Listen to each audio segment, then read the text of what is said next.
Per 1 Januari 2023, fotokopi KTP sudah tak lagi berlaku sebagai persyaratan berkas atau dokumentasi. Laporan langsungnya akan disampaikan jurnalis Kompas TV, Fedriska Ananda. Selamat pagi Rizka, jadi apa yang akan menggantikan KTP sebagai syarat pengurusan berkas atau dokumen?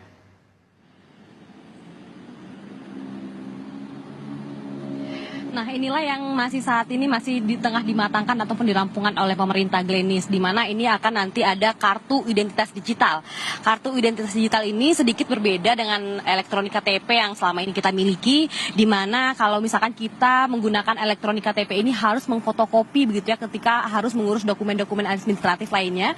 Namun nanti per tanggal 1 Januari 2024 ini pemerintah ini mulai mencanangkan atau mulai menghimbau masyarakat warga untuk beralih ke kartu identitas digital, di mana nanti ini bentuknya berupa aplikasi yang nanti akan terintegrasi dengan data Dukcapil yang dimiliki oleh Kementerian Dalam Negeri, sehingga ketika nanti kita harus mengurus paspor ke rumah sakit ataupun mengurus pelayanan publik lainnya, ini kita tidak perlu memfotokopi KTP yang seperti selama ini kita lakukan. Nanti kita akan terintegrasi dengan sebuah aplikasi yang bernama kartu identitas digital ini, yang saat ini masih dikembangkan, masih dimatangkan sebelum nanti akan di-launching ataupun akan resmi digunakan pada tanggal 1 Januari ini.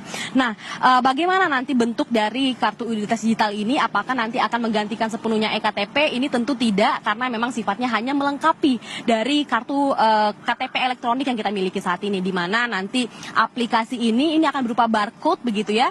Jadi ketika kita mengurus dokumen-dokumen administratif pelayanan publik, nanti kita hanya akan menunjukkan barcode ini kepada petugas yang yang akan mengurus terkait dengan dokumen-dokumen kita, di mana nanti akan ada semacam mesin reader begitu ya, membaca barcode ini untuk mengidentifikasi, autentifikasi dan juga keabsahan dokumen yang kita miliki. Nah, bagaimana cara untuk kemudian meregistrasi dan juga menggunakan aplikasi ini nanti? Nah, kita semua nanti bisa menggunakan ataupun mengunduh di platform ataupun App Store dari masing-masing smartphone kita, dan kemudian nanti tinggal meregistrasi dengan cara kemudian memasukkan nomor NIK kita, dan kemudian nanti membuat akun, dan nanti akan diberikan semacam password begitu ya.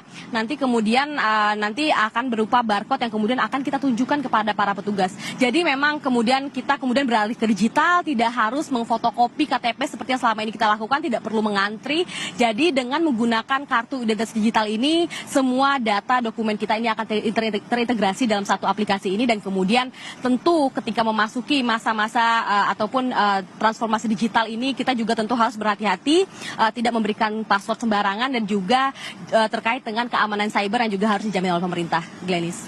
Baik, terima kasih jurnalis Kompas TV, Fedriska Ananda atas laporan Anda.